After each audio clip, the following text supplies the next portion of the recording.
Hi, what's up? I'm Scotty Brown from the Stallion in Tifton, Georgia, and I'm here with the legendary Alyson Court, who plays Claire Redfield on Resident Evil.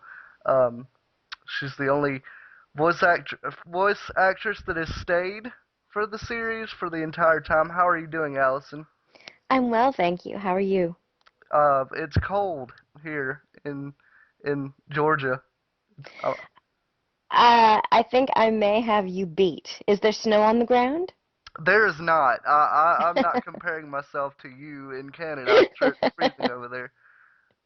Yeah, we're all bundled up these days.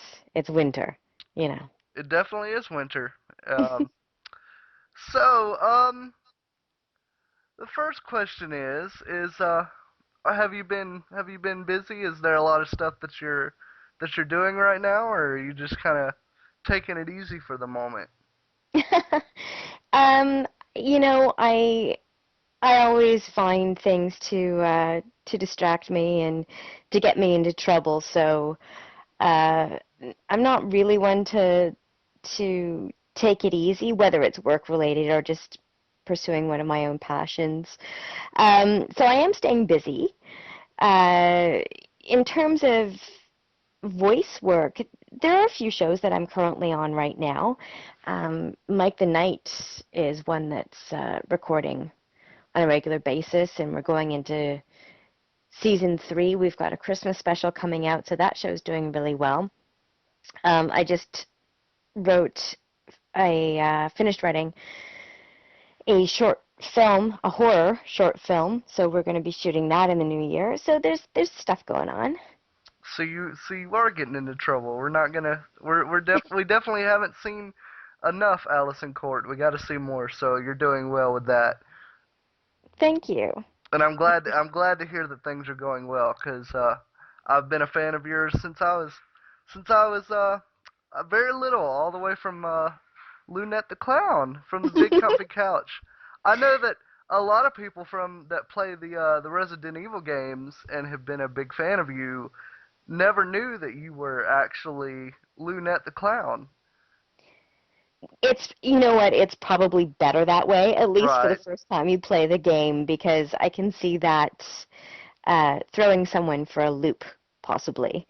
And I would never want to take away from the wonderful fear that, your first experience playing Resident Evil 2, it's unlike anything else. So I wouldn't want someone having Lunette in their mind when they were playing that game.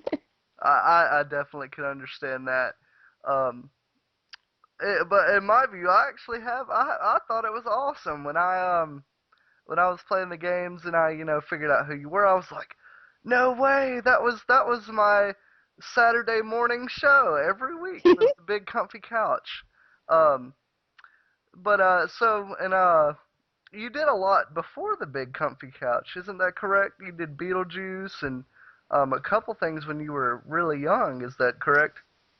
It is. I guess I started working professionally at the age of 10. That's when I started to do commercials and film and television. So yeah, it's been a while now. We don't necessarily have to say how long of a while it's been, but it's been a while. Well, so how did you end up landing the Resident Evil 2 gig? I auditioned for it. I auditioned for it like any other voice job, and Capcom had been to Toronto to make the Marvel versus Capcom game. Um, they recorded all of the real voice actors who were doing the voices of the X-Men characters in the X-Men cartoon in the early 90s. They came to use all of us for that game. And that's when they established a connection with the voice pool in Toronto. And that worked out for them, so they came back to do Resident Evil 2.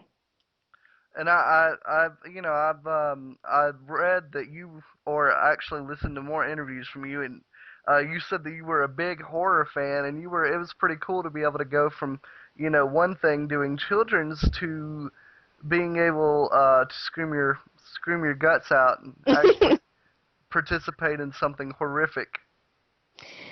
Absolutely. It was therapeutic to say the least. It was a blast being able to be part of Resident Evil.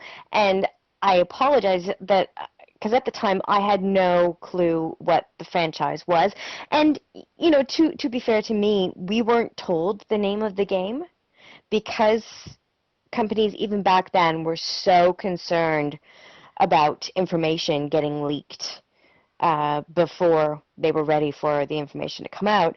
Um, they didn't tell us the name of the game when we were recording, so I had no idea until several months later.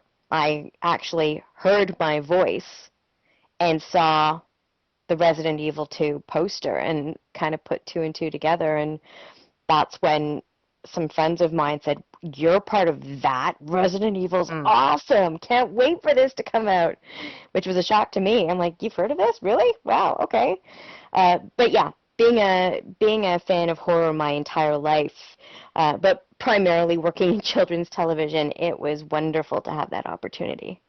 And I mean, they've definitely, came and got you again for every other game. So they must have definitely enjoyed your presence in the game. I don't think that there could ever be another Claire.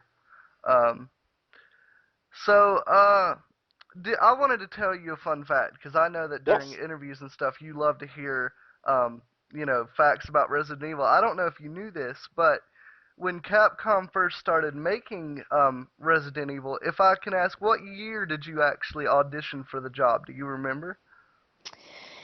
Well, I know that we recorded in 97. So I don't I'm assuming that we auditioned in 96 maybe? Well, because I was going to tell you that Yeah. originally there was um, now it's known as Resident Evil 1.5. Claire Yes. was actually a girl named Elsa. Yeah. Were you aware of that? I was, and I even saw some early footage of Elsa, and she was blonde. Um, and I think she was actually in pink and blue, if I can remember what she looked like. She was more in a biker outfit, as Claire Yeah. was in, just kind of normal clothes. Um, yeah, no, I knew about Elsa, and then still, that's the funny thing with any production that has so many different aspects to it, and it takes such a long time to get to the final product that where you start out ends up looking so vastly different. If just look at Devil May Cry. Oh yes. Devil May Cry was originally supposed to be the next Resident Evil game, and through its development and the world that was being created, they suddenly realized this is a different thing. It has a different vibe, different gameplay, but it's amazing. Kamiya, please go off and continue developing it in this way, but it is no longer Resident Evil. Um, so wonderful things can come out of it that way, and I think a lot of time it's also you're ending up in a dead end, banging your head against a wall because something that you've been working on for months and months and months just didn't end up working out, and you have to scratch all of that and start over. Uh, every Resident Evil that I worked on went through a lot of that. There were difficulties every single step of the way because Capcom was always really trying to push the envelope with what they were coming out with. And you look at what we did with Resident Evil Outbreak, and the system didn't exist. Online multiplayer gaming for that kind of thing just simply didn't exist. So Outbreak, it's a difficult game. It's got some aspects that people would call flaws, but what it put in place was unprecedented, and I'm really proud to have been part of that team. What was the story behind? I know you did a lot with the Outbreak, like behind the scenes work more than actually being in the game. Is that correct? Correct. Yeah. Uh, so the localization team that I was part of in Toronto, we did um, the first, I guess we started recording in September of 2001, and we'd been working on it for about a year before that.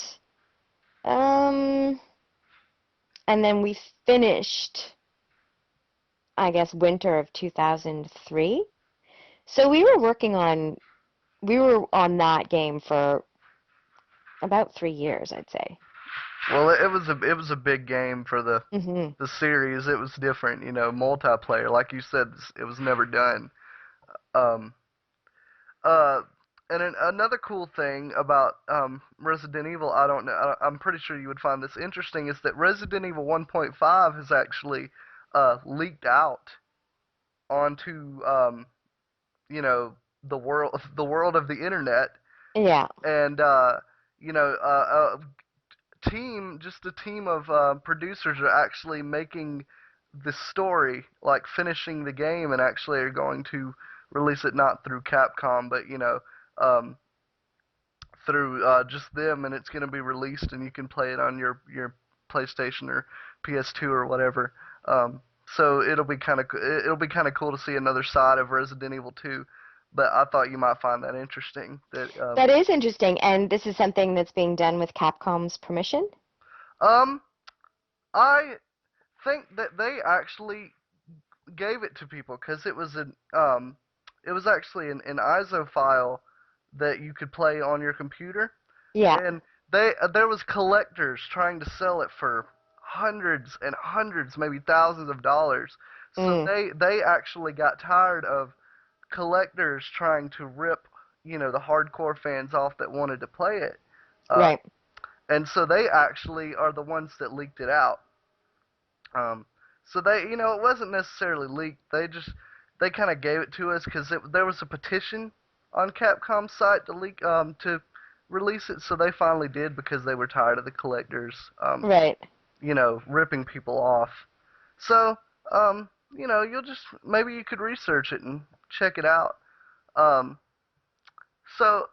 what has been your favorite Resident Evil that you have worked in? Oh gosh.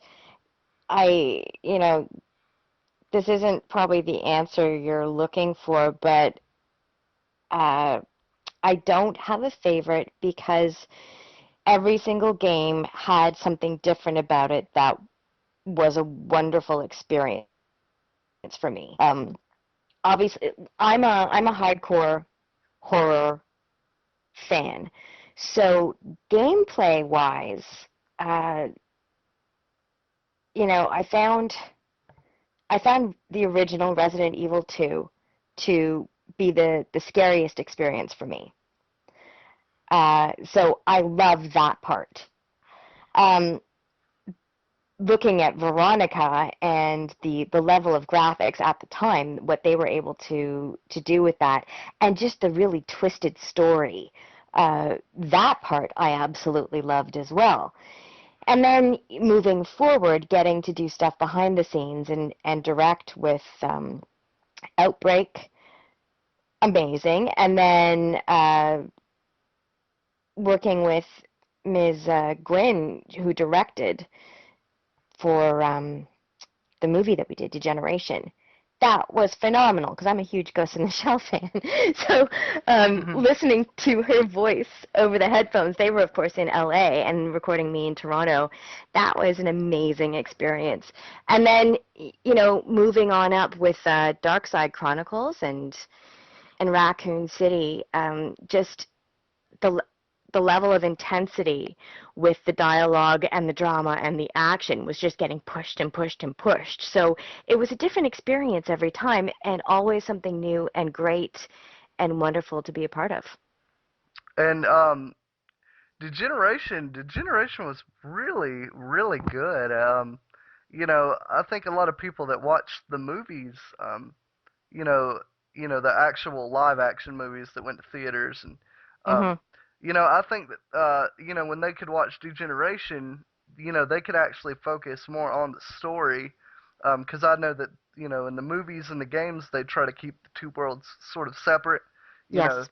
I think the movies are more for the mainstream horror and action fans. Um, rather, even though I've enjoyed both of them because I'm just a Resident Evil fan. You know, Yeah. anything Resident Evil that comes out, I buy. So, um, Yeah, I think you know, it's nice to see the franchise being successful in a medium outside of video games. oh yeah, So when you have the Mila Jovovich movies doing well, that's a good thing. It might not be the storylines that some of the purist fans are as interested in seeing, but nevertheless, it's something that is keeping the franchise alive and it's making it more, uh, as you said, more mainstream and palatable to a wider audience, which can only mean good things for the video game aspect of it in the future, I would think.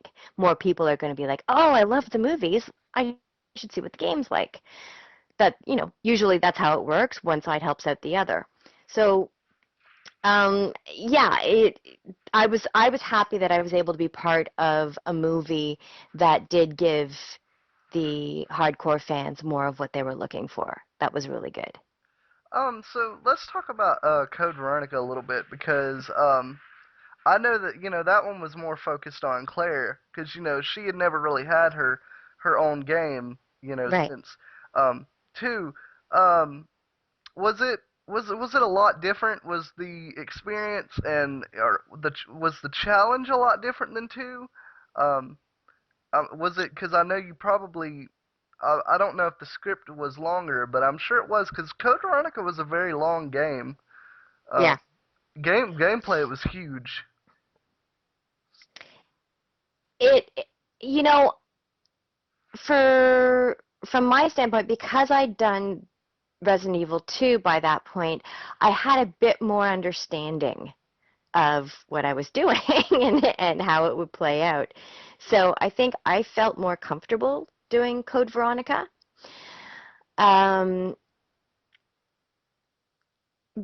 and yes, I guess it was more demanding in terms of overall length, but we recorded a lot for Resident Evil 2. I think there's a lot of stuff that got axed. As going back to what I was saying earlier, we recorded a ton of stuff for Resident Evil 2, and then they came back and re-recorded things, and we did almost the entire script over again because as we're recording Onto, the game designers and developers in Japan are changing things. Everything is new each day. There are modifications and additions and subtractions and lots of stuff going on. So by the time the recording team gets back to Japan and they have their meeting with the rest of the team and it's like, oh, okay, yeah, we had to totally change this whole part of the script because it didn't match our engine capabilities. So back to Toronto you go and re-record everything. So there was a lot of work that we did on Resident Evil 2, which probably ended up making it about as long and complicated as Code Veronica. It just, you didn't end up seeing it in the final product. Well, I mean, like you've said, probably 3 or 4 times so far that the Capcom is probably one of the greatest gaming companies of all time. Anything Yep. they make is magic, and they really when they make a game, most of the time there's like 3 or 4 betas before the original product is out because they're trying to get the perfect game out there for the consumer and I Hmm. mean they can do a little bit of everything. I personally think they should include Claire in one of the Marvel vs. Capcom games. I mean they've included all the other main characters, so why not Claire?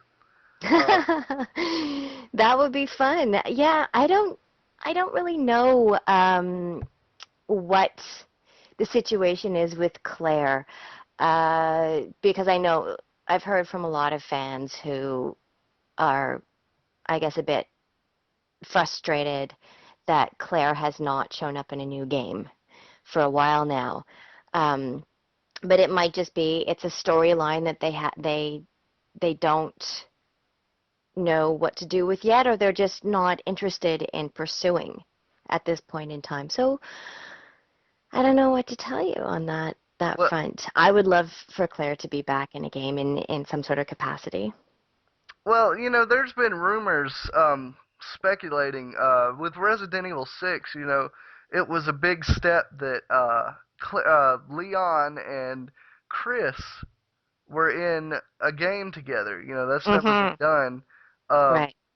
and that Sherry, who Claire grew very attached to, is all grown up now, and she's working for the government. Um, a lot of people are saying that the next game they should include Claire. Actually, they say it should be focused on Jill and Claire Yeah. instead of Chris and Leon. And I think that would be cool because I mean, even Jill's kind of been put on the back burner, on games and stuff.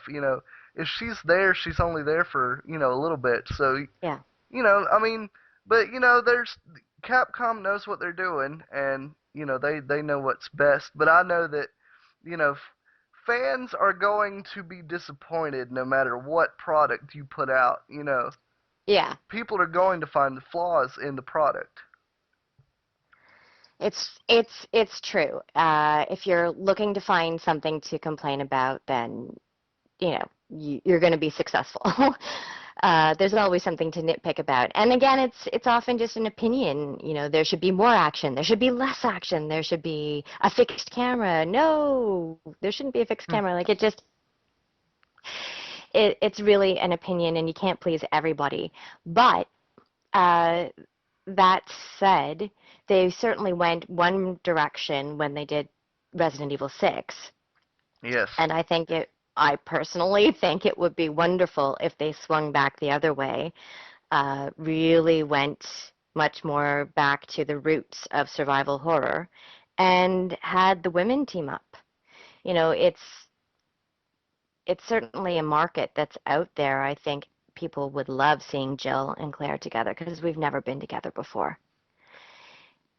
And And that you know, Claire was always pretty young in the games. yeah, So we've never got to see her as she, kind of even grew up more and, you know, what she's doing. I know on Degeneration she was working for I think almost a big biochemist lab, um, helping. I think that's what it was. She was. well, yeah, I mean, she was more in the investigative side in terms of outing this Okay. lab, in terms of the naughty things that they were doing behind the scenes, right? Uh, but yeah, that was left open.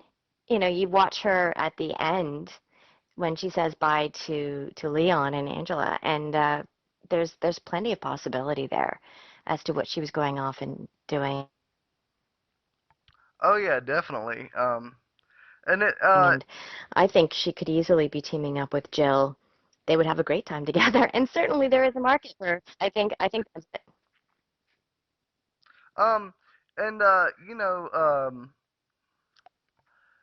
Claire, a lot of people still focus, on Resident Evil 2, and a lot of people are actually, fans are demanding instead of making a Resident Evil 7, they need to do Resident Evil 2 like they did Resident Evil 1 Hmm. on the GameCube. Um, Yeah. People have been making covers for PS4 and Xbox One, with Resident Evil 2 as a updated, cover. So that's what a lot of people are wanting. You know, me personally, I just want it to go back to its roots and, see that survival horror. Um, I actually wouldn't mind a Resident Evil 2 revamp, uh, because that was the game that I learned how to play when I picked up a controller. Um, that was the first game I ever learned how to play. So Ah. yeah, I started with the zombies pretty young. So um, and Well, I with you. I think a remake of two would be wonderful as well. And it also seems like they've dabbled with it without actually going there.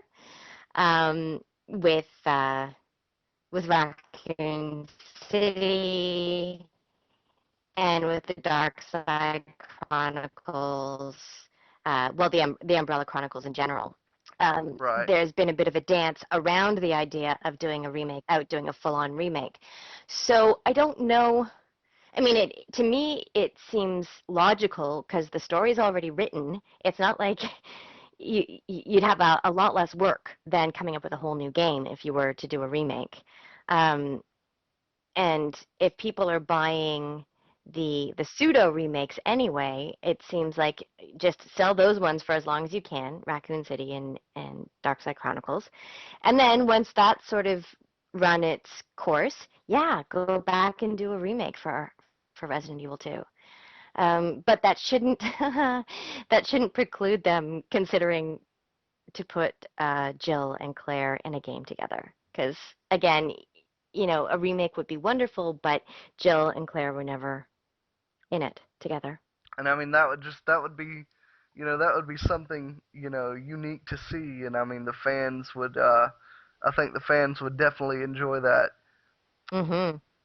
So, what what were some crazy moments, memories that you have through recording all the Resident Evil games? Like, what were some of your craziest moments? Like some funny ones that you remember, or some kind of, uh-oh moments and things like that. Just what were some big moments with you that stuck out? I remember directing a motion capture session for Outbreak, and I was 8 months pregnant, and I was up at the top of a ladder, and I had a rope around the neck of one of my actors because it's in one of the scenarios where the the liquor comes down and wraps the tongue around the character's neck, and because the liquor used to be his girlfriend, I think. Hmm. um, and so to simulate the motion of him being choked, we had a rope around poor Craig Brenatowski. It was around his neck, and to get the right distance and everything, there I am, perched atop a ladder, 8 months pregnant. The rest of the crew, all the guys from Japan are just freaking out because they're like, "No, she falls. This is awful. This is a nightmare." Everything was fine, but it was an. Yeah, you know what? Gosh, so many years and so many games, it's hard to pick out little things, stuff here and there. I loved being able to go over to Japan and actually visit the Capcom offices in Osaka and meet the rest of the crews there. That was really cool. Have you heard about the Resident Evil restaurant that's in Japan?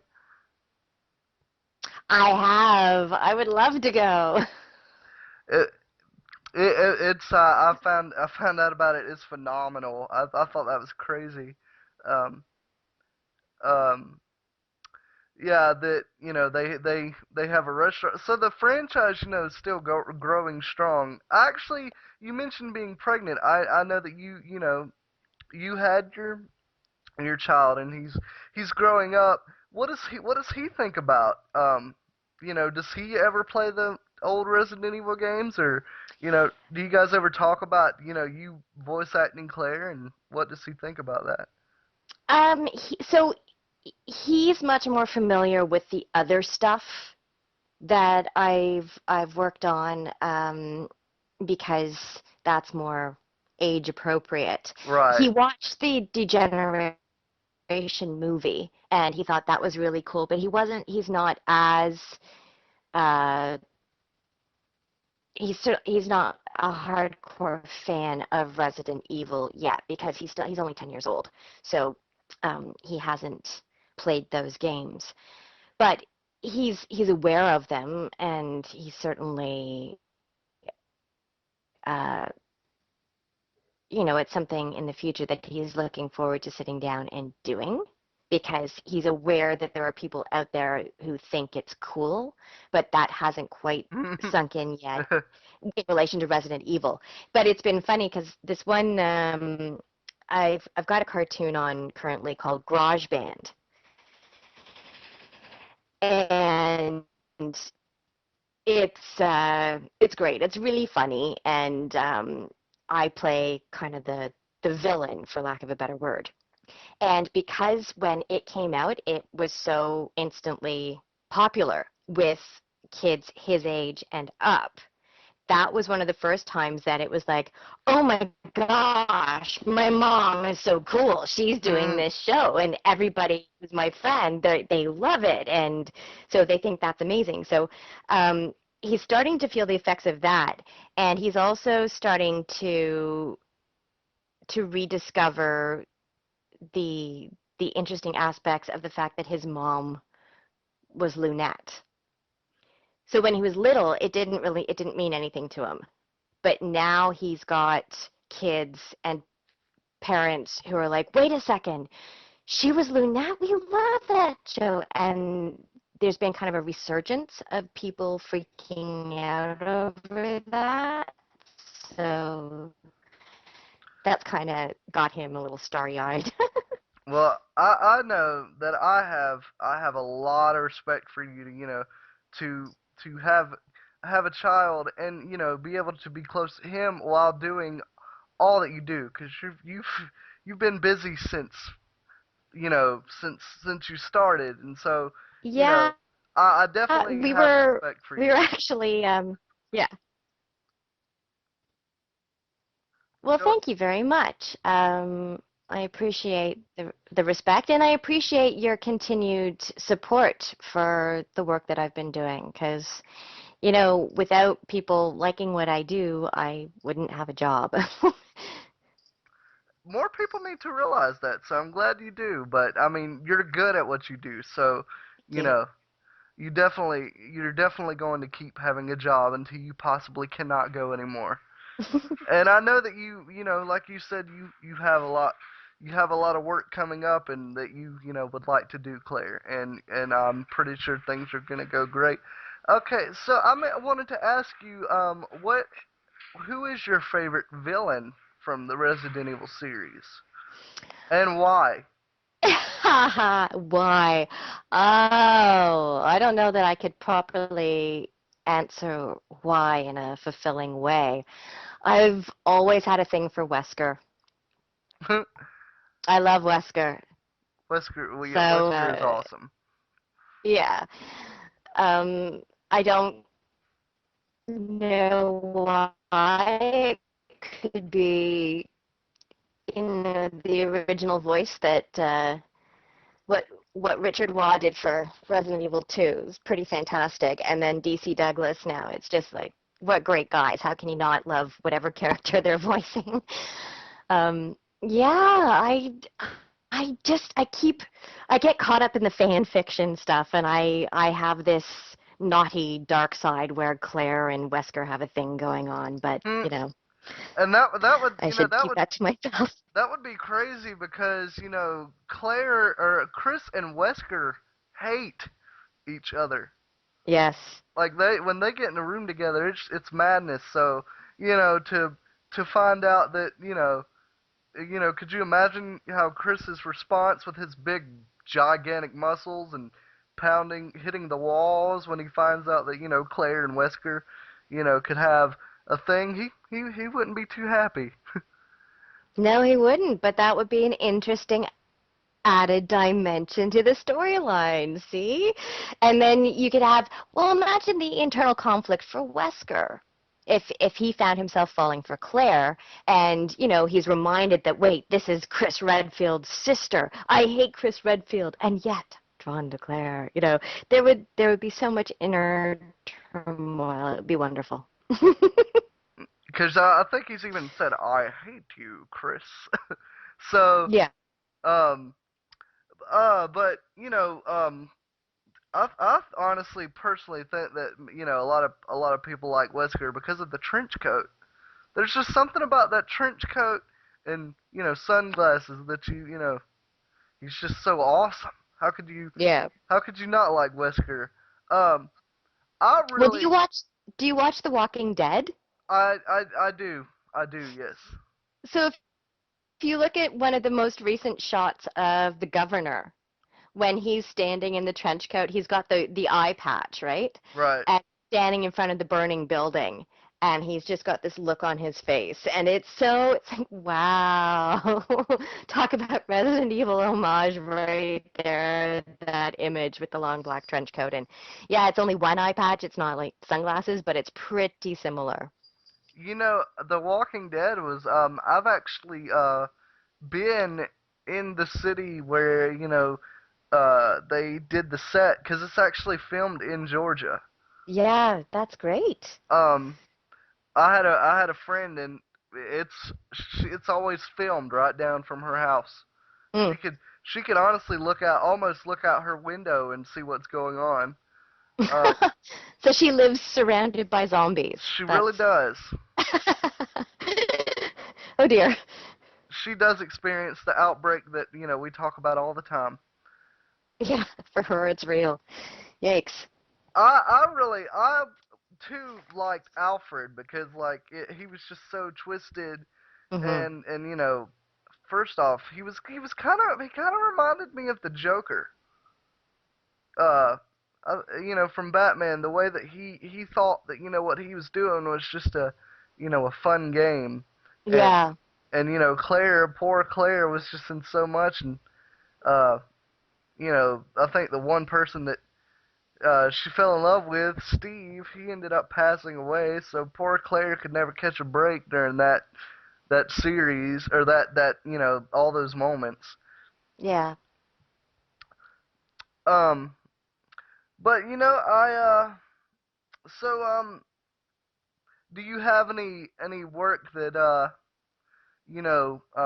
you haven't started yet that you're still looking at or are you just focused on what you're doing right now as far as acting and voice working?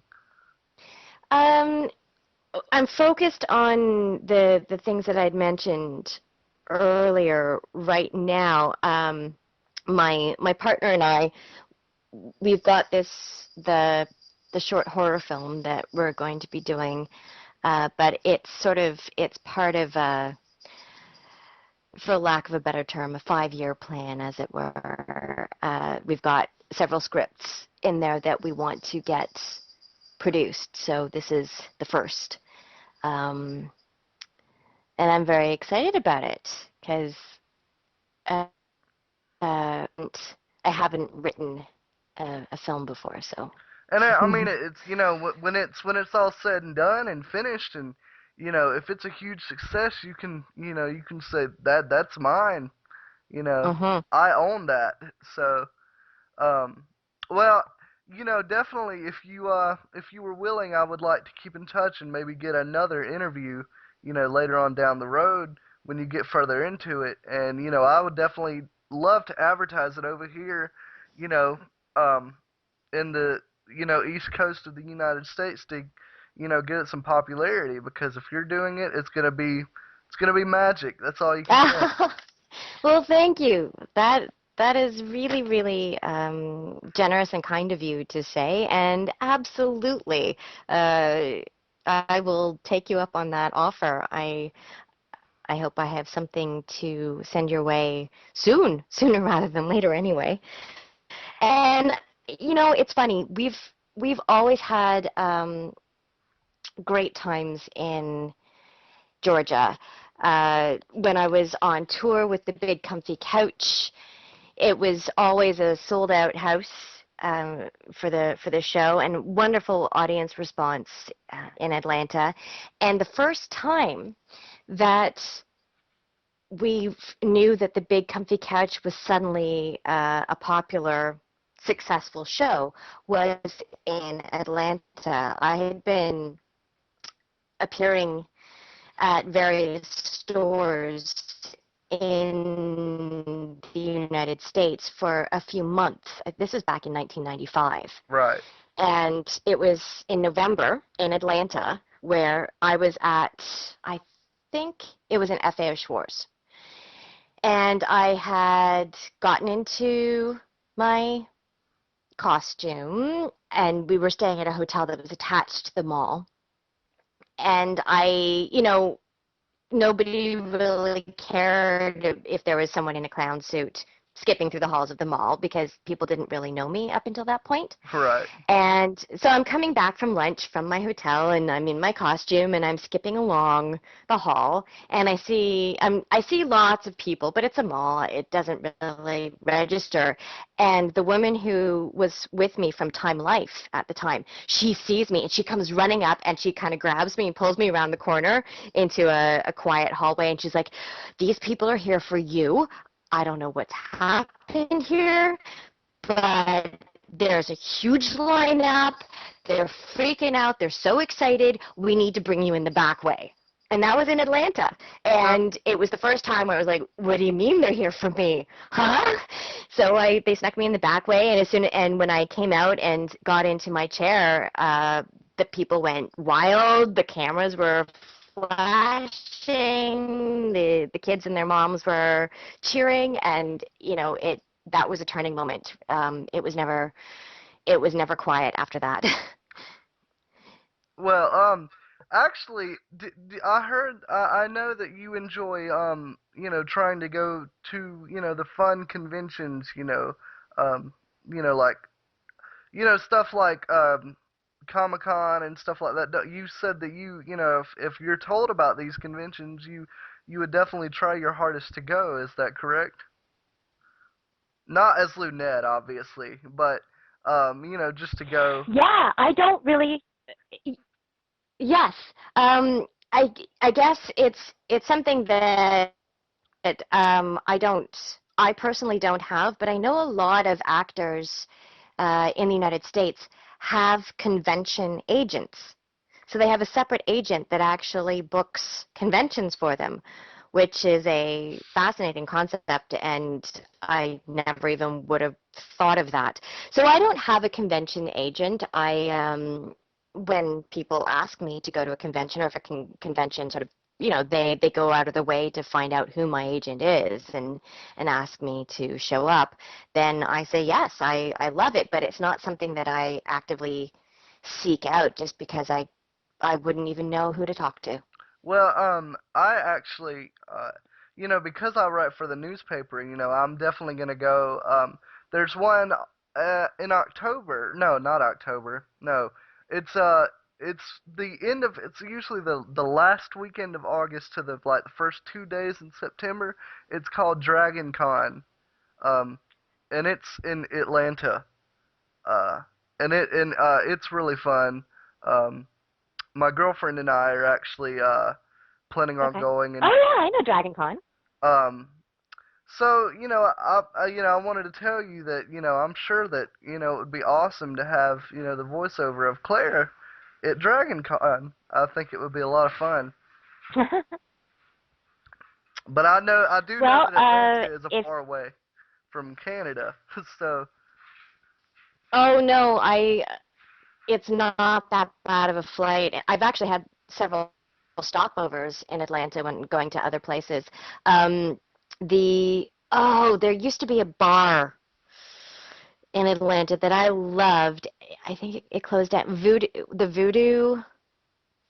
Oh, I think the I Voodoo have act I have T-shirts downstairs from it, and it was the Voodoo Lounge. I think it was like the Voodoo Lounge or something like that. And it had this logo with like swirly eyes, and their logo said "Get Sucked In" or something. right. But they either closed down or moved. So the last time I was there, I went to where it had been, and it wasn't there, and I was very very sad because I had a layover, and I wanted to drink beer at the Voodoo Lounge. I believe that the Voodoo Lounge was actually I might be wrong, but I believe it was turned into the 120 um, Music Tavern and Hall, if I'm not Oh. mistaken. And it's become an actual bar, but then you go further into it, and it's actually got a concert venue where bands have um, played. You know, So that sounds potentially even cooler. I actually, I went there the other day, and it a couple at the end of October, and Hmm. it was it was a very small but intimate venue that you could pack out a lot of people. It had a bar full of beer, and you had plenty of drinks, and then you had your room where your stage was, and um, there's been a Yeah. bunch of big bands that have played there. Actually, a band that had did a song for Resident Evil played there not too long ago, and I thought it was really cool. And I got to, meet with them and um, talk to them about, being in Resident Evil. Um, but I've kept you for a while. So I want to close with just a couple more questions, kind of just fun questions, um, just that are kind of different. Okay. What what music do you enjoy? Like when you're not busy, you're just kind of hanging out. What do you enjoy listening to? Ooh, boy. I am all over the map from reggae to Prince. I've always been a really diehard Prince fan. Purple Rain, Depeche Mode. Sorry? Purple Rain all the way. Purple Rain, did you? Oh, yeah, all of it. Depeche Mode, Goldfrapp, Nine Inch Nails. Um, I think the only stuff I don't like is grunge. I've never been a grunge fan. What's that like? Um, Nirvana and and then we get into more class, yeah, Nirvana, Pearl Jam, the stuff that came out of the 90s that was essentially people whining. yeah, yeah. Yes. So none of that stuff. I'm not an REM fan. I do have a lot of respect for Michael Stipe and his writing, but it's just not my kind of music. I find it very off-putting. Um, let's see. Yeah, one of the only bands I liked that kind of came out just slightly later than that was Green Day. I like Green Day. Yeah, I was a big fan of the older Green Day. Hmm. The newer Green Day is a lot different than the older, Yeah, Dookie album and stuff. yeah. Um, yeah, you know, there's a lot of luckily for you, grunge definitely isn't in the in anymore. Hmm. So that's a good thing. Uh, did you ever did you ever have time to maybe go to a concert or while you were on tour or Oh, yeah.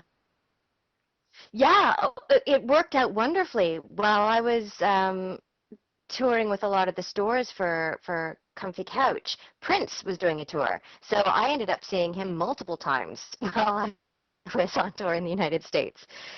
That was amazing.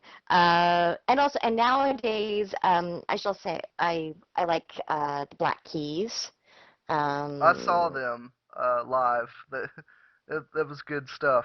that must have been amazing. Oh, and there's a trio from Brooklyn that I was just at a concert at, and these guys, they're called Project Trio, and they're phenomenal. It's a, we've got a guy on a flute, one guy plays double bass, and the other one's on a cello.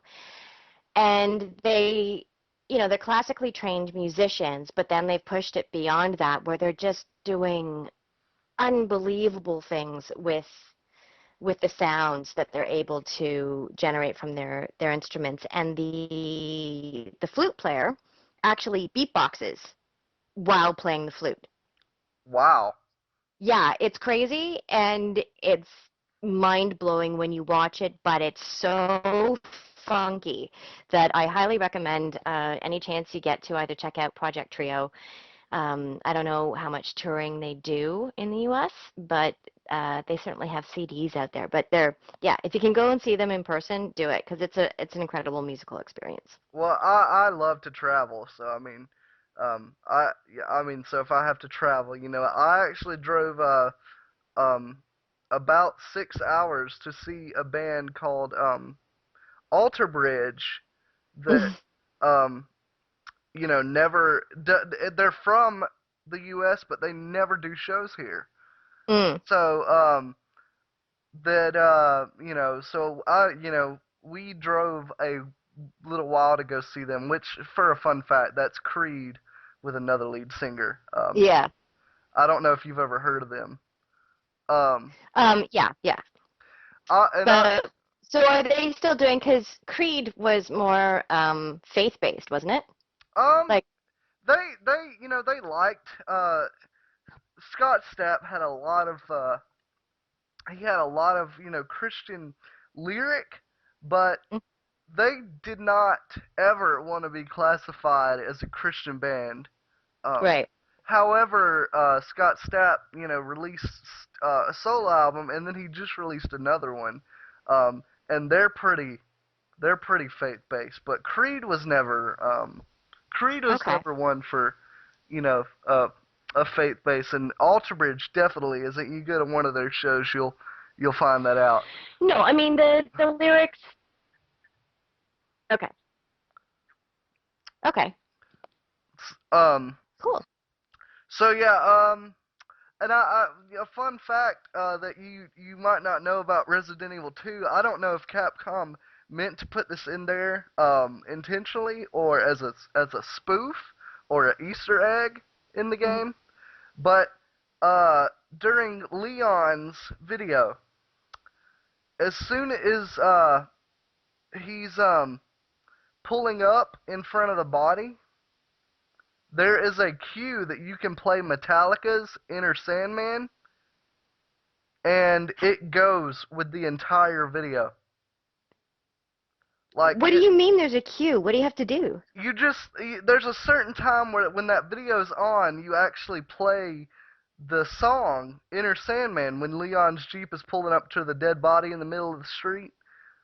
You play that song. It's actually on YouTube. You can go and type Resident Evil 2 um, uh, Inner Sandman. As a matter of fact, if you want me to, after this, I will link you a video of it. But it actually goes completely with the video. Like when Leon's holding out his hand to Claire, it's the part about take my hand, and then they Yeah. start running off to it's crazy. I don't know if Capcom meant to put that in there or that was just an odd coincidence or what, but I don't know, but there were several metal fans. Like when we were doing Outbreak, Kondo, who was our sound engineer from Capcom, he was like hardcore metal guy. So I bet it was all intentionally done.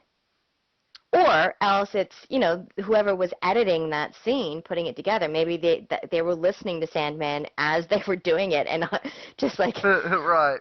subconsciously it ended up timing out that way because that was their inspiration. Who knows? That's cool though. Okay, I'll I, have to I play it that way. I thought you might like to know that. I like I said, I'll send you a link of the video so you can see it.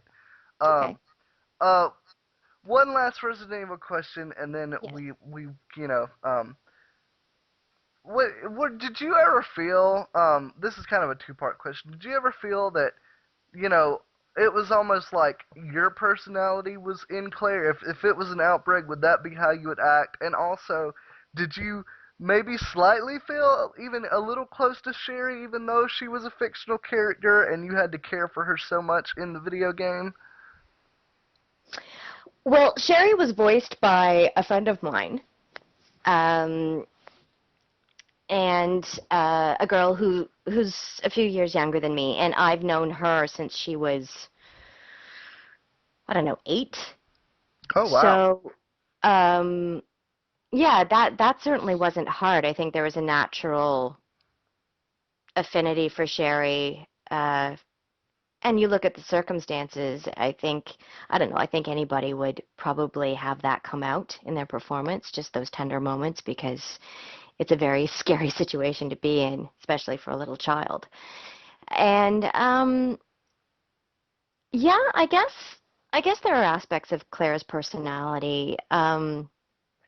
It's a question I've been asked a few times, and I never I'm never sure which way it goes with many of the iconic characters that I've played over the years.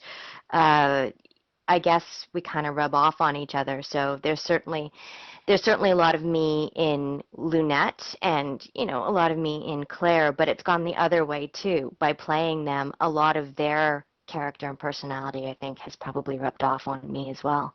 So if there were a zombie outbreak, So I would like to think, if there was a yes, zombie, exactly. if I there would was a like to zombie think outbreak tomorrow, you that would if be there were able a to zombie survive. outbreak, yes, I would hope that I would be able to keep my wits about me the way Claire does and just kind of go with the situation and be able to think on my feet. She's a good role model. Yeah, maybe, and I know, she can make it without Leon. She can find a gun somewhere.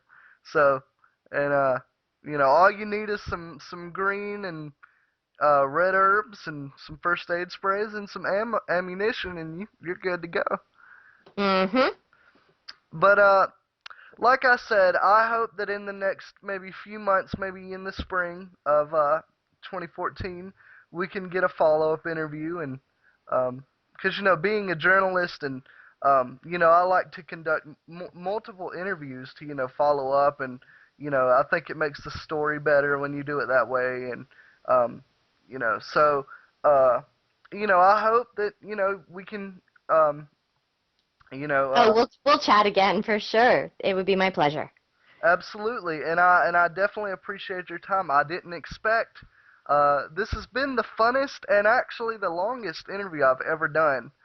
So, um, I have definitely enjoyed it. It was nice to, step out of my comfort zone because, like I had told you, um, my aspect in the newspaper is doing gaming and music reviews. But most of the time, I only review games and just interview musicians. Mm-hmm. So it was kind of nice to, um, you know, A bit of a change. and it was a lot of fun because I mean Resident Evil is something I knew everything about. So it was kind of cool to talk to you. So like I said, I will keep your information and you keep mine as well. And Yes. in 2014 we will definitely do a follow-up interview and have more laughs. And I hope you had a I hope you had a great time as well. I did. Thank you very much. I appreciated your time and your interest. And by all means, hopefully I'll be able to even get down there and do Dragon Con or something. Yes, and then we can do an in-person interview. That would Yeah, that would be awesome. at formerly the Voodoo Lounge or something. So, all right, Miss Court, All it has right. been my pleasure talking to you, and I will look forward to talking to you again. Thank you, Mr. Brown. Have a lovely day. You too as well. Okay. Bye-bye. Bye.